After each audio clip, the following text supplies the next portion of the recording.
अच्छा, ये आज का जो टॉपिक है हमारा वो है डायसेक्शन ऑफ फ्रॉग। सबसे पहले मैं आपको बता दूं कि डायसेक्शन ऑफ फ्रॉग किसको कहते हैं, डायसेक्शन होता क्या है। डायसेक्शन हम बेटा कहते हैं किसी चीज की काट पीट करना या किसी चीज की कटिंग करना, तो उसको हम कहते हैं डायसेक्शन। अब डायसेक्शन ऑफ फ्रॉग का मतलब ये होता है कि मेंढक को काटना। अच्छा, सवाल ये हमारे पास ये आता है कि आया हम मेंढक मेंढक को ही क्यों काटते हैं, फ्रॉग को ही क्यों डायसेक्ट करते हैं। उसकी सबसे बेस्ट एग्जांपल और वजह यह है क्योंकि इंसान का जिस्म और मेंढक का जो जिस्म होता है, इंटरनल ऑर्गन्स इसके काफी मिलते जुलते रहते हैं। जैसे दिल, दिमाग, गुर्दा वगैरह हर चीज जो है ना वो काफी मैच होती है।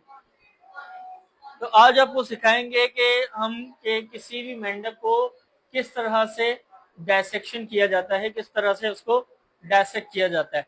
इसके पार्ट्स के मैं आपको, ये आपके सामने एक फ्रॉग है, ठीक है। ये एक फ्रॉग है, मेंढक है, ठीक है। इसका साइंटिफिक नेम होता है हमारे पास राना टिग्रीना। इसके ऊपर अभी जो केमिकल लगाया जा रहा है उस केमिकल का नाम है ट्रिनिटी। क्या नाम है इसका? ट्रिनिटी। ये एक ऐसा केमिकल होता है जो कि जब आप कॉटन पर लगाते हैं तो वो कॉटन के साथ लग के पूरी खाल को ही उतार देता है। Vocal sex and present, this is male frog, ठीक है। इसके कुछ ऐसे आजाद को नजर आ रहे हैं जिसकी वजह से ये पहचाना जा सकता है कि ये नर मेंढक है। सबसे पहले सीजर लेके उसको एब्डोमेन से, ये देख सकते हैं आप, एब्डोमेन से इसको कट करना शुरू कर रहे हैं, ठीक है। एब्डोमेन से इसको कट करना शुरू कर रहे हैं और कट करने का एक प्रोसेस होता है, ये ऑइसोफेगस तक ना आए, ऑइसोफेगस तक बिल्कुल इसके नीचे तक हो ताकि इसकी कटिंग कर सके। साइडों पे इसके पिंस लगाई हुई है ताकि जब इसका आप बिल्कुल सही तरह से प्रैक्टिकल करने लगो तो इसके हाथ पांव ना हिले, क्योंकि जब हाथ पांव हिलेंगे तो काफी दिक्कत होगी। ये देखें, कील से इसे चिपकाया गया है। अब ये इसकी स्किन को उतारा गया है, ठीक है। स्किन को उतारने के बाद डबल लेयर है, जैसे हमारी खाल जो है डबल लेयर पर मुश्तमिल होती है, जिसको हम कहते हैं epidermal tissues, single squamous tissues, double squamous tissues, triple squamous tissues. इसी तरह मेंढक के भी देखें, ये डबल लेयर टिश्यूज है, यानी कि डबल लेयर खाल है। Abdominal when passes through Midland. Abdominal इस हिस्से को हम कहते हैं, पेट का हिस्सा जो आपको ग्रीनिश नजर आ रहा है वो सारा पास हो रहा है वेंस के जरिए से। वेंस हम नसों को कहते हैं, ठीक है। Body wall is rest and, अब इसकी खाल जो है वो ऊपर की तरफ आ रही है। Two lateral cuts are made in it, दो तरह से कट किया गया यहाँ से, इसको एक यहाँ से एक यहाँ से कट किया गया ताकि बीच की लेयर, ऊपर की जो लेयर होती है वो सही तरह से उभर के आपके सामने मौजूद आ जाए।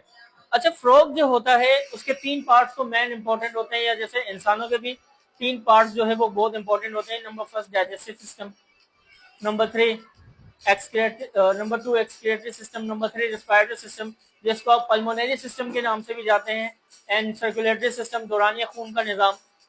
अब ये देखें, इसकी लेयर निकाली गई है। अब जब इसकी लेयर निकाली गई है तो आपको साफ तौर पे ये ब्लड इसका जमा हुआ नजर आ रहा है। इसकी पहचान किस तरह से होती है? ये ताजा फ्लोर है। अगर ये बिल्कुल डार्क लाल कलर, डार्किश रेड कलर का होता है तो ये समझ इसकी पहचान होती है कि ये ताजा फ्रोग है। ये लीवर है इसके, यानी कि जिगर, और जिगर का तो आपको काम पता है, खून बनाना, ठीक है।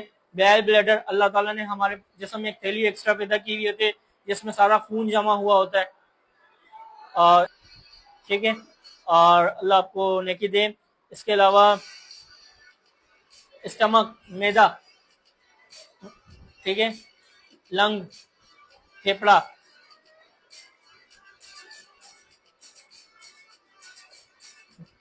स्प्लीन, तिल्ली, ये गाढ़े खून को पतला करती है।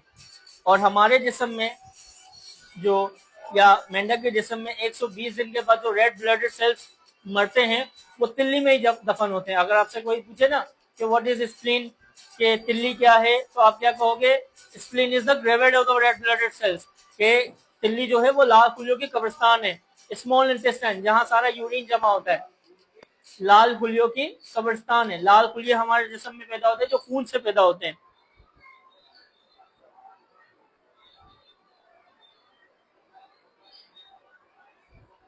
टेस्टिस, पेशाब की जगह, यूरिन से जो ऊपर की जगह होती है उसको हम कहते हैं टेस्टिस, जहां पे किडनी, गुर्दे जो क्या करते हैं, यूरिन को पासिंग आउट करते हैं। क्या करते हैं? यूरिन को पासिंग आउट करते हैं, पेशाब को बाहर निकालते हैं।